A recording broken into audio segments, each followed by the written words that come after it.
കേരളം കോൺഗ്രസ് ഭരിച്ചാൽ എങ്ങനെയിരിക്കും? അതിൻ്റെ ഉദാഹരണമാണ് കോൺഗ്രസ് 2023 മുതൽ ഭരിക്കുന്ന തെലങ്കാനയിൽ നിന്നും പുറത്തു വരുന്ന വാർത്തകൾ. കഴിഞ്ഞ ദിവസം പുറത്തു വന്ന കേന്ദ്ര റിപ്പോർട്ട് പ്രകാരം തെലങ്കാനയിൽ കമ്പ്യൂട്ടർ ഉള്ളത് വെറും 21% സർക്കാർ സ്കൂളുകളിൽ മാത്രമാണ്. പശുക്കൾക്ക് വേണ്ടി കോടികൾ മുടക്കി സംസ്ഥാനമൊട്ടാകെ ഗോശാലകൾ ആരംഭിച്ച അതേ രേവന്ത് റെഡ്ഡിയുടെ കോൺഗ്രസ് സർക്കാർ തന്നെയാണ് സർക്കാർ സ്കൂളുകൾക്ക് ഒരു ലാപ്ടോപ്പ് പോലും വാങ്ങി നൽകാത്തത്. ദേശീയ ശരാശരി ഈ വിഷയത്തിൽ 64.7%.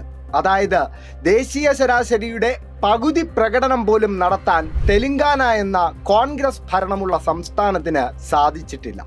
എന്നാൽ കേരളത്തിലെ 99.1% സർക്കാർ സ്കൂളുകളിലും കമ്പ്യൂട്ടറും ഇൻ്റർനെറ്റ് സേവനവും ഉള്ളതായി ഇതേ കേന്ദ്ര റിപ്പോർട്ട് സാക്ഷ്യപ്പെടുത്തുന്നു. അതായത് കേരളം നേടിയ നേട്ടത്തിൻ്റെ അടുത്തെങ്കിലും എത്തണമെങ്കിൽ കോൺഗ്രസ് ഭരിക്കുന്ന തെലങ്കാന ഇനിയും ഒരു പതിറ്റാണ്ടെങ്കിലും കഴിയണം. കേരളം ഇവിടെ സർക്കാർ സ്കൂളുകളിൽ സ്മാർട്ട് ക്ലാസ് റൂം ഒരുക്കുന്ന തിരക്കിൽ കഴിയുമ്പോൾ തെലങ്കാന നമുക്കും ഒരു 10 വർഷമെങ്കിലും പിന്നിൽ സഞ്ചരിക്കുകയാണ്. ഈ തെലങ്കാന ഭരിച്ച് മുടിക്കുന്ന കോൺഗ്രസ് ആണ് കേരളത്തിൽ ഭരണം ലഭിച്ചാൽ തേനും പാലുമൊക്കെ ഒഴുക്കുമെന്ന് തള്ളിമറിക്കുന്നത്. ചോദിക്കുന്നതിൽ അർത്ഥമില്ല എന്നറിയാം, എങ്കിലും കോൺഗ്രസ്സുകാരെ ലേശമുളുപ്പ്.